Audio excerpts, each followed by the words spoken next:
Hello, hello, hello, hello, hello, hello. Yeah, this is a final video on IELTS. I am glad I am doing this. Yes, I am doing it for my people, my subscribers. I am doing it for the love that I have for everyone and just to encourage people that want to take IELTS. So, welcome to my YouTube channel. Please subscribe if you have not subscribed, and please like, please comment, show me some love, and let's build a strong community where we encourage ourselves to achieve the goal. All right, so let's go straight to the video. So today I'm going to be talking about IELTS speaking, what you need to know about IELTS speaking. So for IELTS speaking, I would say that for IELTS speaking, it's the easiest. The overview of it is just 15 minutes. It's a 15 minutes, like 15 minutes test. Like before you know it, you are done. But what I'll just say is that the beauty of this IELTS speaking is that you can get to do the video, like, so just to do the video. You can get to write the exam before the day you're going to be writing your listening, reading, and your writing. Like IELTS gives you that opportunity to book the exam. I mean, you can book your exam the same day before or after, depending. But I have advised after or before because doing it on that same day can really be stressful. Let's calculate. Listening is 30 minutes. Yeah, let's say by the time 35 minutes you're done, they're going to serve you your reading, that's 1 hour. They're going to serve you writing, that's another one. That's like 2 hours, 30 minutes. I can tell you at the end of that day, you're already stressed out. Like you are stressed out already. Like a virtue must have gone out of you, or many virtues. But some people can decide to write it before, because at times I did when I wrote mine. My listening, reading, writing was for 1 p.m. So you can decide to book your speaking, like maybe in the early hours of the day, like 10 a.m. or like 9 a.m., depending on how you want to work it. Yeah, but it all depends on you. So what happened for speaking is that you're going to be judged from based on 4 parameters.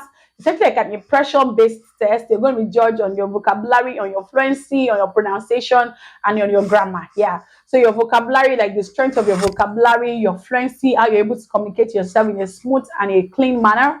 While your grammatical and accuracy talks about your tenses and your pronunciation, how you pronounce each of the word articulately. Like, did you pronounce your words? How you pronounce your word in an articulate manner? That kind of thing. So the exam is divided into 3 parts. You have your part 1, your part 2, and your part 3. So the part 1 is basically like the get to know you kind of video, kind of test. Why am I saying video? Kind of test where the examiner asks you several questions relating to you. So I remember so well that one of the things they will ask you is that, do you work or you study? Like once you get to the exam, or the first thing they ask you is that, oh, can I meet you? Oh, first of all, can I see your ID, please? And you show them your ID to be sure that there is no form of impersonation. Then followed by, the examiner will introduce themselves. Oh, my name is Ifeoluwa Alabi. I'm going to be your examiner and all. And after, it's actually like a face-to-face exam. So you're looking at the examiner, and like there's a table, and the examiner is, you both are sitting at the end of the table. And I think also some people usually have theirs on Zoom, but whatever the way, it's still the same experience, look good and all. I will share the tips later.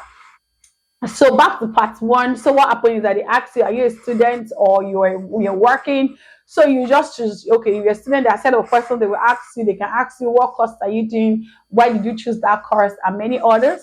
And then if you choose working, they might ask you, what do you do? Why did you choose your job? What kind of job do you do? And all. How was your first day at work like?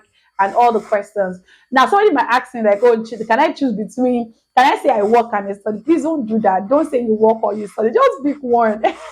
Nobody's going to be nobody will go and verify maybe what you are saying is true or what you are saying is wrong or false. But most importantly is ability to articulate yourself in an orderly manner, express your points in a good manner.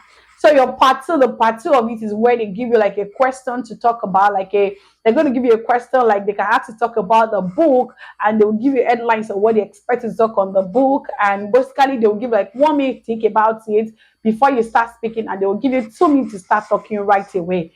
You see, it's form like a conversation. So they give you a topic to talk about. It's just like a presentation, if you're at school, and then they give you like, okay, touch this A, B, C, D. And then they'll give you 1 minute to think about your points, even jot down, and then you have 2 minutes to start talking about your presentation.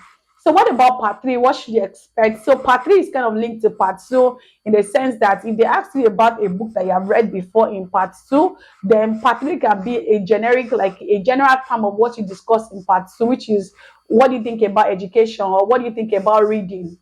They can just ask you such questions. And or so what I would just say is that speaking is actually the easiest, but it can actually turn out to be the worst for some people if you don't practice. I have said it again and again, and I think you should actually take it more serious that IELTS requires, preparation. Not now that the money to take the test is even on the high side, you want to actually take some time to prepare. So what do you do if you want to write your IELTS speaking? How do you make sure that that 15 points becomes the best 15 points? So what do you do? Number one thing is that you need to understand that you need to practice. You need somebody to practice with you, or you need to practice with mirror. Like you need to get to practice with several questions so that you can get used. Because some of these times, like the questions are kind of predictable. Like especially the part one, yeah. Even though you don't have an idea of the question they're going to ask you immediately, but there's particular material that when you check, I can put the link in my description box. When you check, it can lead you straight up to list of questions. Actually leads IELTS speaking. You can check on Google. There are lists of questions that you can practice with. I'm telling you, if you practice with that, if you get right into the exam, I'm not sure you're going to have any form of panic. It's going to be like a conversation between you and somebody that you've not met before. And as much as possible, you want to be formal. You don't want to be too formal though. Like you don't want to be using the word yes, ma, yes, sa, yeah, and then you don't want to do that. You don't want to do that. All right. So another thing again you need to know is that you need to learn the acts of pronunciation well, and that comes to your practice. It's not just talking to talk for yourself. Like you need to project.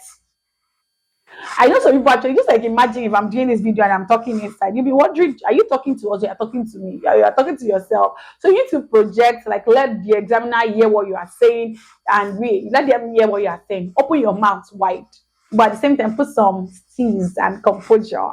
Some steeze and composure. Put some steeze and composure. Like you can gesticulate, you can smile, let the examiner feel comfortable and also be comfortable with yourself. Don't be panic and and maintain eye contact. Don't be talking and you're looking like this, you're looking like this. Madam, Oga, face forward. So you have to make sure you're very comfortable, you're smiling, you're enjoying the atmosphere, and most importantly, also you can't give a yes or no answer. Like, do you work? I say yes. No, where you do that cannot work. Yes, that can work. You have to justify your answers. Like yes, then what is yes? Yes, I work. I work in the non-profit community or sector. I work as this and that and this and that. Why do you like your work? Or they ask you, do you like your work? Yes, I like my work. So what else? I will say that also when you want to say a no, a negative answer, be very cautious that the negative answer is you are not taking it too personal.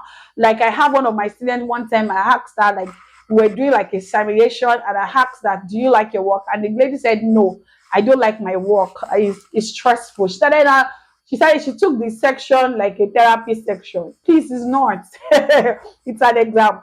Good vibes only. Good vibes only. Good vibes only. It's an exam. Nobody want to care about what is happening. As I said, that you can fabricate something because you need your skills and your composure intact. In fact, these are times that in this test you can actually like slip in some words that even though it doesn't, like for example, they ask you, do you have a bicycle, or maybe do you celebrate birthday, and you don't celebrate birthday, you can say yes, I celebrate birthday, because you want to make sure that that conversation is progressive, it is smooth, it's not like it's not. Yeah. Another thing you have to notice is that your voice must not be flat. It has to go up and down. So imagine me talking in this video and I'm just talking boom. Like there's no undulation. There has to be a form of undulation. Yes, there has to be a form of undulation so that the examiner enjoys you. Your voice is not just flat, and also you cannot say pass. Like I have no idea about this question. No. You cannot say that though. These questions has to be answered. Every question has to be answered. Every question has to be answered. Yeah. Every question has to be answered. I know, right? So that means every question has to be answered. You cannot say no, I don't have an idea. You have to answer every question. And also, please relax. Look good. I think looking good boosts your confidence. Don't say I'm going to exam. You now look one way. Don't look tacky. Just looks happy. I'm not saying you should not wear. Don't be too flamboyant about it. Just something business casual can actually do the job. So that's just it about IELTS list speaking, rather IELTS speaking. Not so much. It's just 15 minutes before you know it, it's over, and the examiner will say, "Thank you so much for coming. You can have a nice day." So that's just it. But what I would just say is that for the sake of people that have reached out to me and have gingered me to do this series, I would say that I'm going to be having one last section on IELTS here, which is the Q&A. If you have any question on IELTS, please, you can drop it. And also on my community page or my social media platform. Please, you want to follow me on my social media platform, you want to follow me on Instagram, you want to follow me on Threads, you want to follow me on Twitter or Facebook. I am everywhere. On LinkedIn, which is motivational space, you can actually check me out. Yeah, yeah. Let's. I don't have anything on my doing. All right. So, but good vibes only, please. Yeah. So I'm ready to actually do like a Q question and answer section. So you can drop your questions rather. If you have access to me on any of the social media platform, I'll also pull up a page, like a sheet, like a Google sheet for people to drop in their question. And I'll be answering one after the other. I will do like a main day. It could be a live, it could not be a live. I don't know. Maybe it can be a live actually. Let's say. Or even if it's not live, it can actually be like I will collect all the questions and begin to answer them one after the other. Yes, yes, yes. Thank you so much for watching this video to this point. I want to say thank you, and I really want you to subscribe and tell somebody about me. Like you know now, I want my watch hour. I want my watch hour. So that we can be monetized. All right, anyway, thank you so much. See you in my next video. Bye for now. Yeah.